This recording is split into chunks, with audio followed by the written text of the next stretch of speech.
ಯುವನಿಧಿ ಯೋಜನೆಯ ಜುಲೈ ತಿಂಗಳ ಹಣವನ್ನು ನಿನ್ನೆ ಮತ್ತು 9ನೇ ತಾರೀಕು ಹಣವನ್ನು ಬಿಡುಗಡೆ ಮಾಡಿದರು. ಹಣವನ್ನು ಬಿಡುಗಡೆ ಮಾಡಿದಾಗ ತುಂಬ ಜನ, ಒಂದು 70% ಅಷ್ಟು ಜನ ಈಗಾಗಲೇ ಈ ಒಂದು ಜುಲೈ ತಿಂಗಳ ಹಣವನ್ನು ಪಡ್ಕೊಂಡಿದ್ದಾರೆ. ಆದರೆ ಇನ್ನೂ 30% ಜನರಿಗೆ ಈ ಒಂದು ಜುಲೈ ತಿಂಗಳ ಹಣ ಬಂದಿಲ್ಲ. ಹಾಗಾದರೆ ಅವರಿಗೆ ಯಾಕೆ ಬಂದಿಲ್ಲ, ಯಾವಾಗ ಹಣ ಬರುತ್ತೆ, ಮತ್ತು ಇದರ ಜೊತೆಯಲ್ಲಿ ಯುವನಿಧಿ ಯೋಜನೆಯ ಬಗ್ಗೆ ತುಂಬ ಡೌಟ್ಸ್ಗಳನ್ನು ಕೇಳಿದ್ದೀರಾ. ಆ ಒಂದು ಎಲ್ಲ ಡೌಟ್ಸ್ಗಳಿಗೂ ಸಹ ನಾನು ಈ ವಿಡಿಯೋ ಮೂಲಕ ಕಂಪ್ಲೀಟ್ ಇನ್ಫಾರ್ಮೇಷನನ್ನು ಕೊಡ್ತೀನಿ.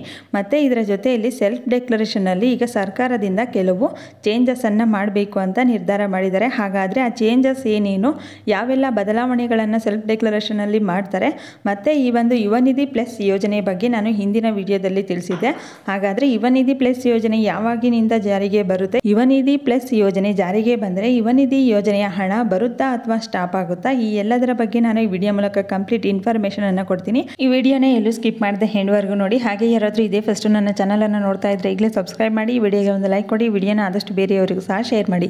ಇದೇ ರೀತಿಯ ಯುವನಿಧಿ ಯೋಜನೆಯ ಲೇಟೆಸ್ಟ್ ಅಪ್ಡೇಟ್ಸ್ಗಳಿಗಾಗಿ ಟೆಲಿಗ್ರಾಮ್ ಚಾನಲ್ಗೆ ಜಾಯ್ನ್ ಆಗಿ. ಈ ಟೆಲಿಗ್ರಾಮ್ ಚಾನಲ್ನಲ್ಲಿ ಯುವನಿಧಿ ಯೋಜನೆಯ ಸ್ಟೇಟಸಲ್ಲಿ ಆಗ್ಬೋದು ಅಥವಾ ಸೆಲ್ಫ್ ಡಿಕ್ಲರೇಷನಲ್ಲಿ ಆಗ್ಬೋದು, ಮತ್ತು ಈ ಒಂದು ಹಣ ಬಿಡುಗಡೆಯಲ್ಲಿ ಏನಾದರೂ ಚೇಂಜಸ್ ಆದರೆ ಎಲ್ಲ ಅಪ್ಡೇಟ್ಸ್ಗಳು ಸಹ ನಿಮಗೆ ಯೂಟ್ಯೂಬ್ಗಿಂತ ಫಸ್ಟು ಟೆಲಿಗ್ರಾಮಲ್ಲಿ ಸಿಗ್ತಾ ಇರುತ್ತೆ. ಹಾಗಾಗಿ ಇನ್ನೂ ಯಾರೆಲ್ಲ ಟೆಲಿಗ್ರಾಮ್ ಚಾನಲ್ಗೆ ಜಾಯ್ನ್ ಆಗಿಲ್ವಾ, ಡಿಸ್ಕ್ರಿಪ್ಷನಲ್ಲಿ ಲಿಂಕನ್ನು ಕೊಟ್ಟಿರ್ತೀನಿ. ಆ ಲಿಂಕ್ ಮೇಲೆ ಕ್ಲಿಕ್ ಮಾಡಿ ನೀವು ಟೆಲಿಗ್ರಾಮ್ ಚಾನಲ್ಗೆ ಜಾಯ್ನ್ ಆಗ್ಬೋದು. ಜುಲೈ ತಿಂಗಳ ಹಣ ಬಿಡುಗಡೆ ಆದರೂ ಸಹ ಇನ್ನೂ 30% ಫಲಾನುಭವಿಗಳಿಗೆ ಈ ಒಂದು ಜುಲೈ ತಿಂಗಳ ಹಣ ಬಂದಿಲ್ಲ. ಹಾಗಾದರೆ ಇದಕ್ಕೆ ಕಾರಣ ಏನು ಅಂತ ಅಂದರೆ, ಫಸ್ಟು ನೀವು ನಿಮ್ಮ ಸ್ಟೇಟಸನ್ನು ಚೆಕ್ ಮಾಡಿ. ಸ್ಟೇಟಸನ್ನು ಚೆಕ್ ಮಾಡಿದಾಗ ಸ್ಟೇಟಸಲ್ಲಿ ನಿಮಗೆ ಅಕೌಂಟ್ ನಾಟ್ ಸೀಡೆಡ್ ಅಂತ ಇದ್ದರೆ ಅಂಥವರಿಗೂ ಸಹ ಹಣ ಬರಲ್ಲ, ಮತ್ತು ಅಪ್ಲಿಕೇಶನ್ ನಾಟ್ ಅಪ್ಲೈಡ್ ಈ ರೀತಿ ಇದ್ದರೂ ಸಹ ಹಣ ಬರಲ್ಲ. ಇನ್ನೂ ಕೆಲವರಿಗೆ DBT ಪುಷ್ಡ್ ಆಗಿದ್ರೂ ಸಹ ಇನ್ನೂ ಹಣ ಬಂದಿಲ್ಲ, ಮತ್ತು ಇನ್ನೂ ಕೆಲವರಿಗೆ ಅಪ್ಲಿಕೇಶನ್ ರಿಸೀವ್ಡ್ ಅಂತಲೇ ಇದೆ. ಇನ್ನೂ ಕೆಲವರಿಗೆ DDPI ಪೆಂಡಿಂಗು ಮತ್ತು DDPI ಅಪ್ರೂವ್ ಆಗಿರೋರು, 180 ಡೇಸ್ ಪೆಂಡಿಂಗ್ ಇರೋರು, 180 ಡೇಸ್ ಕಂಪ್ಲೀಟ್ ಆಗಿರೋರಿಗೆ, ಮತ್ತು ಇನ್ನೂ ಕೆಲವರಿಗೆ ಸ್ಟೇಟಸಲ್ಲಿ ಪರ್ಸೂಯಿಂಗ್ ಹೈಯರ್ ಸ್ಟಡೀಸು ಮತ್ತು ಡೇಟಾ ನಾಟ್ ಫೌಂಡ್ ಈ ರೀತಿ ಬರ್ತಾ ಇದ್ದರೆ ಅಂಥವ್ರಿಗೆಲ್ಲರಿಗೂ ಸಹ ಹಣ ಬಂದಿಲ್ಲ. ಹಾಗಾದರೆ ಇದಕ್ಕೆ ಸೊಲ್ಯೂಷನ್ ಏನು, ಈ ರೀತಿ ಬಂದರೆ ಏನು ಮಾಡಬೇಕು ಅಂತ ನಾನು ಈ ಮುಂದೆ ತಿಳಿಸ್ತಾ ಹೋಗ್ತೀನಿ. ಇದಕ್ಕಿಂತ ಫಸ್ಟ್ ಈಗ ಸೆಲ್ಫ್ ಡೆಕ್ಲರೇಷನ್ ಬಗ್ಗೆ ನೋಡೋದಾದರೆ, ಯಾರೆಲ್ಲ ಸೆಲ್ಫ್ ಡೆಕ್ಲರೇಷನ್ ಮಾಡಿದಾರೋ ಅಂಥವರಿಗೆ ಮಾತ್ರ ಹಣ ಬರುತ್ತೆ. ಇನ್ನೂ ಕೆಲವರಿಗೆ ಸೆಲ್ಫ್ ಡೆಕ್ಲರೇಷನ್ ಸಬ್ಮಿಟ್ ಮಾಡಿದರೂ ಸಹ ಹಣ ಬಂದಿಲ್ಲ. ಹಾಗಾದರೆ ಅವರಿಗೆ ಯಾಕೆ ಬಂದಿಲ್ಲ ಅಂತಲೂ ನಾನು ತಿಳಿಸ್ತಾ ಹೋಗ್ತೀನಿ. ಮತ್ತು ಇಲ್ಲಿ ಸೆಲ್ಫ್ ಡೆಕ್ಲರೇಷನನ್ನು ಪ್ರತಿ ತಿಂಗಳು 25ನೇ ತಾರೀಕಿನ ಒಳಗಡೆ ಸಬ್ಮಿಟ್ ಮಾಡಬೇಕು. ಆದರೆ ಈ ತಿಂಗಳು ಸೆಲ್ಫ್ ಡೆಕ್ಲರೇಷನ್ ಸಬ್ಮಿಟ್ ಮಾಡೋದಕ್ಕೆ ತುಂಬ ಜನಕ್ಕೆ ವಾಟ್ಸಪ್ ಮೂಲಕ ಮೆಸೇಜ್ ಬರ್ತಾ ಇದೆ ಸರ್ಕಾರದ ಕಡೆಯಿಂದ. ಈ ಮೆಸೇಜ್ ಕೆಲವರಿಗೆ ಮಾತ್ರ ಬಂದಿದೆ, ಇನ್ನೂ ಕೆಲವರಿಗೆ ಬಂದಿಲ್ಲ. ಆದರೆ ಈ ಮೆಸೇಜ್ ಬಂದರೂ ಬರ್ದಲೇ ಇದ್ದರೂ ನೀವು ಪ್ರತಿ ತಿಂಗಳು 25ನೇ ತಾರೀಕಿನ ಒಳಗಡೆ ಸೆಲ್ಫ್ ಡೆಕ್ಲರೇಷನನ್ನು ಸಬ್ಮಿಟ್ ಮಾಡಬೇಕು. ನೆಕ್ಸ್ಟ್ ಇನ್ನೂ ಕೆಲವರು ಈಗಾಗಲೇ ಸೆಲ್ಫ್ ಡೆಕ್ಲರೇಷನನ್ನು ಸಬ್ಮಿಟ್ ಮಾಡಿರ್ತಾರೆ. ಸಬ್ಮಿಟ್ ಮಾಡಿದ್ಮೇಲೂ ಈ ರೀತಿ ಮೆಸೇಜ್ ಬಂದರೆ ಆಗ ಇನ್ನೊಮ್ಮೆ ಸೆಲ್ಫ್ ಡೆಕ್ಲರೇಷನನ್ನು ಸಬ್ಮಿಟ್ ಮಾಡಬೇಕಂತ ಅಂದರೆ ಇನ್ನೊಮ್ಮೆ ನೀವು ಸೆಲ್ಫ್ ಡೆಕ್ಲರೇಷನನ್ನು ಸಬ್ಮಿಟ್ ಮಾಡುವ ಅವಶ್ಯಕತೆ ಇರೋದಿಲ್ಲ. ನೀವು ಒಂದು ತಿಂಗಳಿಗೆ ಒಂದು ಸಲ ಸೆಲ್ಫ್ ಡೆಕ್ಲರೇಷನನ್ನು ಸಬ್ಮಿಟ್ ಮಾಡಿದ್ರೆ ಸಾಕು. ಈ ಮೆಸೇಜ್ ಬಂದರೂ ಬರ್ದಲೇ ಇದ್ದರೂ ಸೆಲ್ಫ್ ಡೆಕ್ಲರೇಷನ್ ಮಾತ್ರ ಕಡ್ಡಾಯ ಆಗಿರುತ್ತೆ. ನೆಕ್ಸ್ಟ್ ತುಂಬ ಜನ ಸೆಲ್ಫ್ ಡೆಕ್ಲರೇಷನ್ನು ನಾವು ಪ್ರೀವಿಯಸ್ ಮಂತ್ ಮಾಡಬೇಕಿತ್ತು ಅಥವಾ ಏಪ್ರಿಲ್ ಮಂತು, ಮೇ ಮಂತು ಮಾಡಬೇಕಿತ್ತು, ನಮಗೆ ಆಪ್ಷನ್ನು ಬರ್ತಾ ಇಲ್ಲ, ಈಗ ನಾವು ಏನು ಮಾಡಬೇಕು ಅಂತ ತುಂಬ ಜನ ಕಮೆಂಟ್ಸ್ ಮಾಡ್ತೀರಾ. ಈ ಆಪ್ಷನ್ನು ಬರೋ ರೀತಿ ಏನೂ ಮಾಡೋದಕ್ಕೆ ಆಗೋದಿಲ್ಲ. ಇಲ್ಲಿ ನೀವು ಆಧಾರ್ ನಂಬರನ್ನು ಎಂಟ್ರಿ ಮಾಡಿದ್ಮೇಲೆ ನಿಮಗೆ ಈ ರೀತಿ ಆಪ್ಷನ್ ಬಂದರೆ ಮಾತ್ರ ನೀವು ಪ್ರೀವಿಯಸ್ ಮಂತಿನ ಸೆಲ್ಫ್ ಡೆಕ್ಲರೇಷನು, ಅದು ಯಾವ ಮಂತ್ ಸೆಲ್ಫ್ ಡೆಕ್ಲರೇಷನ್ ಸಬ್ಮಿಟ್ ಮಾಡಿಲ್ವೋ ಆ ಮಂತಿನ ಸೆಲ್ಫ್ ಡೆಕ್ಲರೇಷನನ್ನು ಸಬ್ಮಿಟ್ ಮಾಡೋದಕ್ಕೆ ಅವಕಾಶ ಇರುತ್ತೆ. ಈ ಆಪ್ಷನ್ ಬಂದಿಲ್ಲ ಅಂತ ಅಂದರೆ ನೀವು ಏನೂ ಮಾಡೋದಕ್ಕೆ ಇಲ್ಲಿ ಸಾಧ್ಯ ಇರೋದಿಲ್ಲ. ಈ ಆಪ್ಷನ್ ಬಂದರೆ ಮಾತ್ರ ನೀವು ಪ್ರೀವಿಯಸ್ ಮಂತಿನ ಸೆಲ್ಫ್ ಡೆಕ್ಲರೇಷನನ್ನು ಸಬ್ಮಿಟ್ ಮಾಡೋದಕ್ಕೆ ಆಗುತ್ತೆ. ಮತ್ತು ಈ ಆಪ್ಷನ್ನು ಎಲ್ರಿಗೂ ಸಹ ಬರ್ತಾ ಇಲ್ಲ. ಅಂದರೆ ಈಗ ಸೆಲ್ಫ್ ಡೆಕ್ಲರೇಷನ್ ಯಾರೆಲ್ಲ ಮಿಸ್ ಮಾಡಿದ್ದೀರಾ ಅಂಥವ್ರಿಗೆ ಎಲ್ಲರಿಗೂ ಸಹ ಬರ್ತಾ ಇಲ್ಲ, ಸ್ವಲ್ಪ ಜನಕ್ಕೆ ಮಾತ್ರ ಈ ಒಂದು ಆಪ್ಷನ್ನು ಬರ್ತಾ ಇದೆ.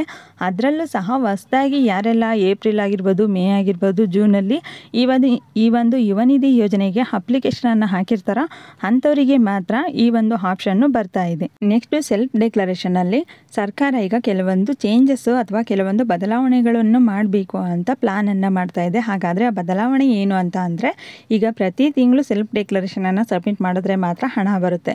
ಈ ಪ್ರತಿ ತಿಂಗಳು ಸೆಲ್ಫ್ ಡೆಕ್ಲರೇಷನ್ ಸಬ್ಮಿಟ್ ಮಾಡೋದಕ್ಕೆ ಅದರಲ್ಲೂ ಸಹ ತುಂಬ ಪ್ರಾಬ್ಲಮ್ಗಳು ಕ್ರಿಯೇಟ್ ಆಗುತ್ತೆ. ವೆಬ್ಸೈಟ್ ಪ್ರಾಬ್ಲಮ್ ಆಗಿರ್ಬೋದು, ಸರ್ವರ್ ಪ್ರಾಬ್ಲಮ್ ಆಗಿರ್ಬೋದು, ಅಥವಾ ನಿಮಗೆ ಡೇಟಾ ಫೆಚ್ ಆಗದಲ್ಲೇ ಇರ್ಬೋದು. ಈ ರೀತಿ ಕೆಲವೊಂದು ತಾಂತ್ರಿಕ ಸಮಸ್ಯೆಗಳಿಂದ ತುಂಬ ಜನ ಇದುವರೆಗೂ ಸಹ ಸೆಲ್ಫ್ ಡೆಕ್ಲರೇಷನ್ ಸಬ್ಮಿಟ್ ಮಾಡದೇನೆ ಒಂದು ಕಂತಿನ ಹಣವನ್ನು ಸಹ ಪಡ್ಕೊಂಡಿಲ್ಲ. ಈ ಎಲ್ಲ ಕಾರಣಗಳಿಂದ ಈಗ ಸೆಲ್ಫ್ ಡೆಕ್ಲರೇಷನಲ್ಲಿ ಕೆಲವೊಂದು ಬದಲಾವಣೆಗಳನ್ನು ಮಾಡಬೇಕು ಅಂತ ಸರ್ಕಾರ ಮುಂದಾಗಿದೆ. ಆ ಬದಲಾವಣೆ ಏನು ಅಂತ ಅಂದರೆ, ಪ್ರತಿ ತಿಂಗಳು ಸೆಲ್ಫ್ ಡೆಕ್ಲರೇಷನ್ ಸಬ್ಮಿಟ್ ಮಾಡುವ ಬದಲು 2 ತಿಂಗಳು ಅಥವಾ 3 ತಿಂಗಳಿಗೊಮ್ಮೆ ಸೆಲ್ಫ್ ಡೆಕ್ಲರೇಷನನ್ನು ಸಬ್ಮಿಟ್ ಮಾಡಬೇಕು. ಈ ರೀತಿ ಪ್ಲಾನ್ ಪ್ಲಾನನ್ನು ಸರ್ಕಾರ ಮಾಡ್ತಾ ಇದೆ. ಆದರೆ ಈ ಪ್ಲಾನ್ ಇನ್ನೂ ಜಾರಿಗೆ ಬಂದಿಲ್ಲ. ಆದರೆ ಈ ಬದಲಾವಣೆಯನ್ನು ಮಾಡಿದ್ರೆ ಸರ್ವರ್ ಸಮಸ್ಯೆಯನ್ನು ಸ್ವಲ್ಪ ಕಡಿಮೆ ಆಗುತ್ತೆ ಅಂತ ಕೆಲವರು ಸಚಿವರ ಅಭಿಪ್ರಾಯ ಮಾತ್ರ ಇದಾಗಿರುತ್ತೆ. ಇನ್ನು ಈ ಒಂದು ಯೋಜನೆ, ಈ ಒಂದು ಬದಲಾವಣೆ ಜಾರಿಗೆ ಬಂದಿಲ್ಲ. ಜಾರಿಗೆ ಬಂದಾಗ ಈ ಒಂದು ಅಪ್ಡೇಟ್ ಸಿಕ್ಕಿದಾಗ ನಾನು ಇದ್ರ ಬಗ್ಗೆ ನನ್ನ ಚಾನಲ್ನಲ್ಲಿ ನಿಮಗೆ ತಿಳಿಸ್ತಾ ಹೋಗ್ತೀನಿ. ಒಂದು ಸೆಲ್ಫ್ ಡೆಕ್ಲರೇಷನ್ ಚೇಂಜಸ್ ಬಗ್ಗೆ ನಿಮ್ಮ ಅಭಿಪ್ರಾಯ ಏನು ಎಂಬುದನ್ನು ಕಮೆಂಟ್ ಬಾಕ್ಸ್ನಲ್ಲಿ ಕಮೆಂಟ್ ಮಾಡಿ. ನೆಕ್ಸ್ಟ್ ಈ ಒಂದು ಯುವ ನಿಧಿ ಯೋಜನೆಯ ಬಗ್ಗೆ ತುಂಬ ಕಮೆಂಟ್ಸ್ಗಳನ್ನು ಮಾಡಿದ್ದೀರಾ. ಅದರಲ್ಲೂ ಸಹ ನಾನು ಇಂಪಾರ್ಟೆಂಟ್ ಆಗಿರುವ ಕಮೆಂಟ್ಗಳನ್ನು ಆರಿಸಿ ಈ ಒಂದು ವಿಡಿಯೋ ಮೂಲಕ ನಾನು ಆನ್ಸರನ್ನು ಮಾಡ್ತಾ ಹೋಗ್ತೀನಿ. ಮತ್ತು ಇನ್ನೂ ಕೆಲವರಿಗೆ ಈಗ ಜುಲೈ ತಿಂಗಳ ಹಣ ಯಾಕೆ ಬಂದಿಲ್ಲ ಅನ್ನೋದು ಸಹ ಇದೇ ಒಂದು ಕಮೆಂಟ್ಸ್ಗಳ ಮೂಲಕನೇ ನಾನು ಆನ್ಸರನ್ನು ಮಾಡ್ತಾ ಹೋಗ್ತೀನಿ. ಮೊದಲನೇದಾಗಿ ಅಪ್ಲಿಕೇಶನ್ ನಾಟ್ ಅಪ್ಲೈಡ್ ಅಂತ ಯಾಕೆ ಬರುತ್ತೆ ಅಂತ ನೋಡೋದಾದರೆ, ನೀವು ಈಗ ಮೇನಲ್ಲಿ ಅಪ್ಲಿಕೇಶನನ್ನು ಹಾಕಿ ಏಪ್ರಿಲಲ್ಲಿ ಸ್ಟೇಟಸನ್ನು ಚೆಕ್ ಮಾಡಿದ್ರೆ ಆಗ ನಿಮಗೆ ಅಪ್ಲಿಕೇಶನ್ ನಾಟ್ ಅಪ್ಲೈಡ್ ಅಂತಲೇ ಬರ್ತಾ ಇರುತ್ತೆ. ನೆಕ್ಸ್ಟ್ DDPI ಪೆಂಡಿಂಗ್ ಅಂತ ಇರೋರು ಅಪ್ರೂವನ್ನು ಮಾಡಿಸಿದ್ಮೇಲೆ ಎಷ್ಟು ದಿನಕ್ಕೆ ಅಮೌಂಟ್ ಬರುತ್ತೆ ಅಂತ ಅಂದರೆ, ನಿಮಗೆ ಅಪ್ಡೇಟ್ ಆಗೋದಕ್ಕೆ 15 ಡೇಸ್ ಅಥವಾ 1 ಮಂತ್ ಬೇಕಾಗುತ್ತೆ. 1 ಮಂತ್ ಮೇಲೂ ಸಹ ಆಗ್ಬೋದು. ಅದು ಯಾವಾಗ ಅಪ್ಡೇಟ್ ಆಗಿ ನಿಮಗೆ DBT ಪುಷ್ಡ್ ಅಂತ ಆಗುತ್ತೋ ಆಗ ನಿಮಗೆ ಅಮೌಂಟು ಬರ್ತಾ ಹೋಗುತ್ತೆ. ನೆಕ್ಸ್ಟ್ ಇನ್ನೂ ಕೆಲವರು ಕಾಲೇಜ್ಗೆ ಅಡ್ಮಿಷನ್ ಆಗಿದ್ದೀವಿ, ಹಾಗಾದರೆ ನಾವು ಸೆಲ್ಫ್ ಡೆಕ್ಲರೇಷನನ್ನು ಸಬ್ಮಿಟ್ ಮಾಡಿದ್ದೀವಿ, ನಮಗೆ ಹಣ ಬರುತ್ತಾ ಅಥವಾ ಬರೋದಿಲ್ವಾ ಅಂತ ಕಮೆಂಟ್ ಮಾಡ್ತಾ ಇದ್ದೀರಾ. ಇದು ನಿಮಗೆ ಅವರಿಗೆ ಅಪ್ಡೇಟ್ ಸಿಗೋವರೆಗೂ ಮಾತ್ರ ನಿಮಗೆ ಹಣ ಬರ್ತಾ ಇರುತ್ತೆ. ಅಂದರೆ 1 ತಿಂಗಳು ಅಥವಾ 2 ತಿಂಗಳು 3 ತಿಂಗಳು ಹಣ ಬರುತ್ತೆ. ಅದಾದಮೇಲೆ ನಿಮಗೆ ಸ್ಟೇಟಸ್ ನೋಡ್ಬೋದು, ತುಂಬ ಜನಕ್ಕೆ ಪರ್ಸೂಯಿಂಗ್ ಹೈಯರ್ ಸ್ಟಡೀಸ್ ಅಂತಲೇ ಬರ್ತಾ ಇದೆ. ಅವರು ಕಾಲೇಜ್ಗೆ ಹೋಗ್ತಾ ಇಲ್ಲ, ಆದರೆ ಅಡ್ಮಿಷನ್ ಆಗಿ ಸುಮ್ಮನೆ ಬಿಟ್ಟಿರ್ತಾರೆ. ಅಡ್ಮಿಷನ್ ಆಗಿ ಬಿಟ್ಟಿದ್ರೂ ಸಹ ಅವರಿಗೆ ಹೈಯರ್ ಸ್ಟಡೀಸ್ ಅಂತ ಬರ್ತಾ ಇರುತ್ತೆ. ಹಾಗಾಗಿ ನಿಮಗೂ ಸಹ ಒಂದಲ್ಲ ಒಂದಿನ ಹೈಯರ್ ಸ್ಟಡೀಸ್ ಅಂತ ಬಂದೇ ಬರುತ್ತೆ, ಆದರೆ ತಡವಾಗಿನೂ ಬರ್ಬೋದು. ನೆಕ್ಸ್ಟ್ ಈಗಾಗಲೇ ಸೆಲ್ಫ್ ಡೆಕ್ಲರೇಷನ್ ಸಬ್ಮಿಟ್ ಮಾಡಿರ್ತೀರಾ. ಸಬ್ಮಿಟ್ ಮಾಡಿದ್ಮೇಲೆ ನಿಮಗೆ ಈಗ ಜುಲೈ ತಿಂಗಳ ಹಣ ಈ ಒಂದು ಆಗಸ್ಟ್ ತಿಂಗಳಲ್ಲಿ ಬಂತು. ಹಣ ಬಂದಮೇಲೆ ನೀವು ಮತ್ತೊಮ್ಮೆ ಈಗ ಆಗಸ್ಟ್ ತಿಂಗಳಿನ ಸೆಲ್ಫ್ ಡೆಕ್ಲರೇಷನನ್ನು ಸಬ್ಮಿಟ್ ಮಾಡಬೇಕಂದ್ರೆ ಅದರ ಅವಶ್ಯಕತೆ ಇರೋದಿಲ್ಲ. ನೀವು ಹಣ ಬರಲಿ ಬರ್ದಲೇ ಇರಲಿ ಪ್ರತಿ ತಿಂಗಳು ಸೆಲ್ಫ್ ಡೆಕ್ಲರೇಷನನ್ನು ಸಬ್ಮಿಟ್ ಮಾಡಿ. ಸೆಲ್ಫ್ ಡೆಕ್ಲರೇಷನ್ ಸಬ್ಮಿಟ್ ಮಾಡಿಲ್ಲ ಅಂತಲೇ 10% ಮೆಂಬರ್ಸಿಗೆ ಇದುವರೆಗೂ ಸಹ ಜುಲೈ ತಿಂಗಳ ಹಣ ಬಂದಿಲ್ಲ. ಹಾಗಾಗಿ ನೀವು ಪ್ರತಿ ತಿಂಗಳು ಸೆಲ್ಫ್ ಡೆಕ್ಲರೇಷನ್ ಕಡ್ಡಾಯವಾಗಿ ಸಬ್ಮಿಟ್ ಮಾಡಿ. ನೆಕ್ಸ್ಟ್ DDPI ಪೆಂಡಿಂಗ್ ಇರುತ್ತೆ. ಪೆಂಡಿಂಗ್ ಇದ್ದಾಗ ಹೋಗಿ ಅಪ್ರೂವ್ ಮಾಡಿಸಿದ್ರು ಸಹ ಮತ್ತೆ ನಿಮಗೆ ಅಪ್ಡೇಟೇ ಆಗಿರಲ್ಲ, ಪೆಂಡಿಂಗ್ ಅಂತಲೇ ಬರ್ತಾ ಇರುತ್ತೆ. ಯಾಕೆ ಅಂತ ಅಂದರೆ ಅದು ಅಪ್ಡೇಟ್ ಆಗೋದಕ್ಕೆ ನಿಮಗೆ 15 ಡೇಸ್ ಆಗುತ್ತೆ ಅಥವಾ 1 ಮಂತ್ ಸಹ ಆಗುತ್ತೆ. ಅಪ್ಡೇಟ್ ಆಗೋವರೆಗೂ ಸಹ ನೀವು ವೆಯ್ಟ್ ಮಾಡಬೇಕು. ಇನ್ನೂ ಕೆಲವರಿಗೆ DDPI ಪೆಂಡಿಂಗ್ ಆದಮೇಲೆ ಮತ್ತೆ DDPU ಮತ್ತು DEEO ಈ ರೀತಿ ಪೆಂಡಿಂಗ್ ಅಂತ ಬರ್ತಾ ಇರುತ್ತೆ. ಆಗ ನೀವು ಮತ್ತೊಮ್ಮೆ ಎಲ್ಲಿ ವೆರಿಫಿಕೇಷನನ್ನು ಮಾಡಿಸಿದ್ರೋ ಅಲ್ಲಿಗೆ ವಿಸಿಟ್ ಮಾಡಿ ಅವರನ್ನು ಕೇಳಬೇಕು ಯಾಕೆ ಈ ರೀತಿ ಬರ್ತಿದೆ ಅಂತ. ಆಗ ನಿಮಗೆ ಅವರು ಕರೆಕ್ಟಾಗಿ ಅಪ್ಡೇಟ್ ಮಾಡಿ ಕೊಡ್ತಾರೆ. ಸೆಲ್ಫ್ ಡಿಕ್ಲರೇಷನ್ ಕೊಟ್ಟು ರೆಫರೆನ್ಸ್ ನಂಬರ್ ಹಾಕಿ ಸ್ಟೇಟಸ್ ಚೆಕ್ ಮಾಡಿದ್ರೆ DBT ಪುಷ್ ಬರ್ತಿಲ್ಲ, ಡೇಟಾ ನಾಟ್ ಫೌಂಡ್ ಬರ್ತಿದೆ. ಯಾಕೆ ಡೇಟಾ ನಾಟ್ ಫೌಂಡ್ ಬರ್ತಿದೆ? ನೀವು ಸೆಲ್ಫ್ ಡೆಕ್ಲರೇಷನನ್ನು ಸಬ್ಮಿಟ್ ಮಾಡ್ದಲೇ ಇದ್ದರೂ ಸಹ ಸ್ಟೇಟಸ್ ಚೆಕ್ ಮಾಡಿದ್ರೆ ನಿಮಗೆ ಅಪ್ಲಿಕೇಶನ್ ರಿಸೀವ್ಡ್ ಅಂತಲೇ ಬರ್ತಾ ಇರುತ್ತೆ. ಡೇಟಾ ನಾಟ್ ಫೌಂಡ್ ಅಂತ ಯಾಕೆ ಬರ್ತಿದೆ ಅಂತ ಅಂದರೆ ನೀವು ರೆಫರೆನ್ಸ್ ನಂಬರನ್ನು ಕರೆಕ್ಟಾಗಿ ಹಾಕಿಲ್ಲ. ಇಲ್ಲಿ ಸೆಲ್ಫ್ ಡೆಕ್ಲರೇಷನ್ ರೆಫರೆನ್ಸ್ ನಂಬರನ್ನು ಹಾಕಬೇಡಿ. ಸ್ಟೇಟಸ್ ಚೆಕ್ ಮಾಡಬೇಕಾದ್ರೆ ನೀವು ಅಪ್ಲೈ ಮಾಡಬೇಕಾದ್ರೆ ಯುವ ನಿಧಿ ಅಪ್ಲಿಕೇಶನ್ ರೆಫರೆನ್ಸ್ ನಂಬರ್ ಅಂತ ಇರುತ್ತೆ. ಫಸ್ಟು ಅಪ್ಲಿಕೇಶನ್ ಹಾಕಿದಾಗ ನಿಮಗೆ ಯಾವ ರೆಫರೆನ್ಸ್ ನಂಬರ್ ಬಂದಿರುತ್ತೆ ಆ ಒಂದು ರೆಫರೆನ್ಸ್ ನಂಬರನ್ನು ಹಾಕಿ ಸ್ಟೇಟಸನ್ನು ಚೆಕ್ ಮಾಡಬೇಕು.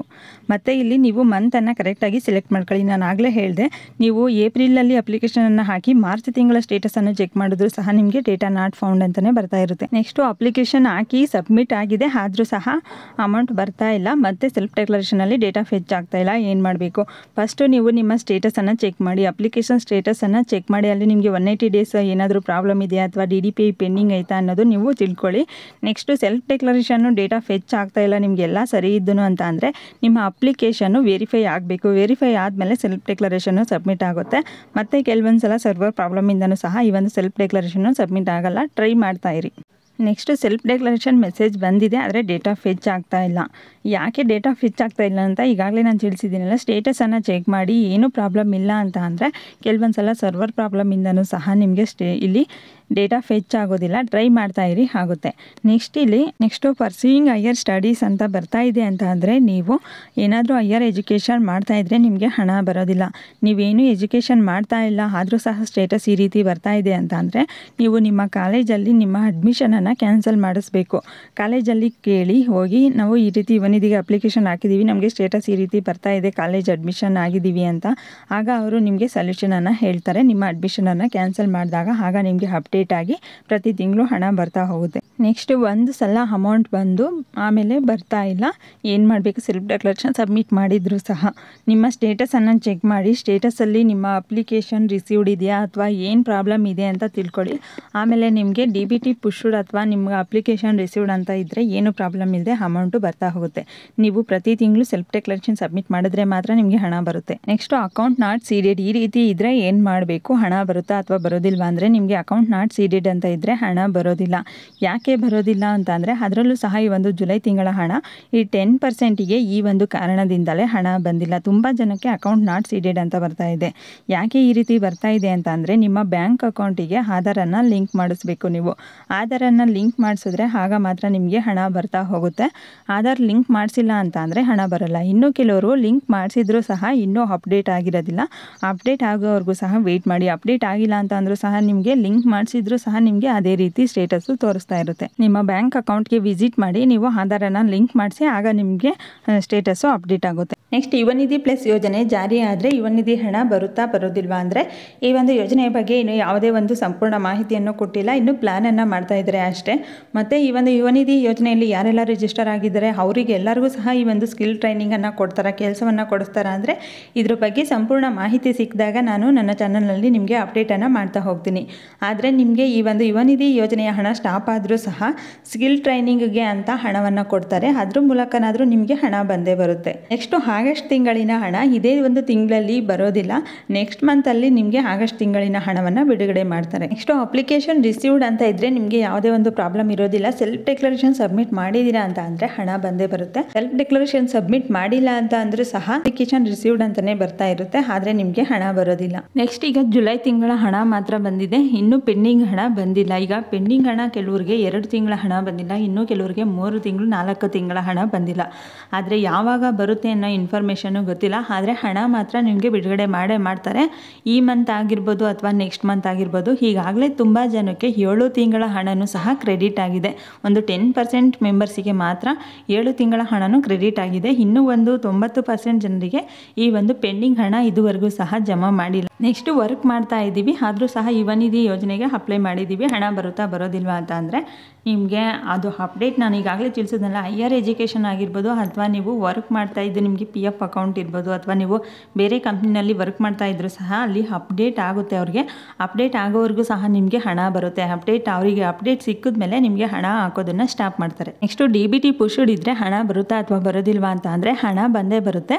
ಆದರೆ ನಿಮಗೆ ಸ್ವಲ್ಪ ತಡವಾಗಿ ಬರ್ಬೋದು ಅಥವಾ ನಿಮ್ಗೆ ಈಗಾಗಲೇ ಹಣನೂ ಬಂದಿರ್ಬೋದು. ಒಂದ್ಸಲ ನಿಮ್ಮ ಬ್ಯಾಂಕ್ ಅಕೌಂಟ್ ಬ್ಯಾಲೆನ್ಸನ್ನು ಚೆಕ್ ಮಾಡ್ಕೊಳ್ಳಿ. ಬಂದಿಲ್ಲ ಅಂತ ಅಂದರೆ ನಿಮಗೆ ಈ ಮಂತ್ ಎಂಡಿಂಗ್ ಅಷ್ಟರಲ್ಲಿ ಈ ಒಂದು DBT ಪುಷ್ಡ್ ಆಗಿರುವಂತಹ ಹಣ, ಪೆಂಡಿಂಗ್ ಹಣ ಎಲ್ಲನೂ ಸಹ ನಿಮ್ಮ ಖಾತೆಗೆ ಜಮಾ ಆಗುತ್ತೆ. ನೆಕ್ಸ್ಟು DDPI ಪೆಂಡಿಂಗ್ ಪ್ರಾಬ್ಲಮ್ ಇರೋದ್ರಿಂದ DDPI ಆಫೀಸ್ ವಿಸಿಟ್ ಮಾಡಿದ್ರೆ ಅಲ್ಲಿ ಡೇಟಾ ನಾಟ್ ಫೌಂಡ್ ಅಂತ ಬರ್ತಿದೆ ಅಂತ ಹೇಳ್ತಿದ್ದಾರೆ. ಈ ರೀತಿ ಇದ್ದರೆ ಏನು ಮಾಡಬೇಕು ಅಂತ ಅಂದರೆ ನಿಮಗೆ ಸರ್ವರ್ ಪ್ರಾಬ್ಲಮ್ ಇದ್ದರೂ ಸಹ ನಿಮ್ಮ ಡೇಟಾ ಶೋ ಆಗೋದಿಲ್ಲ, ಅಥವಾ ನೀವು ಅವರು ಡೇಟಾ ತೋರಿಸ್ತಾ ಇಲ್ಲ ಅಂತ ಹೇಳಿದ್ಮೇಲೆ ನೆಕ್ಸ್ಟ್ ಒಂದು 15 ಡೇಸ್ ಅಥವಾ 1 ಮಂತ್ ಬಿಟ್ಕೊಂಡು ಹೋದರೆ ಆಗ ನಿಮಗೆ ಡೇಟಾ ಶೋ ಆಗುತ್ತೆ.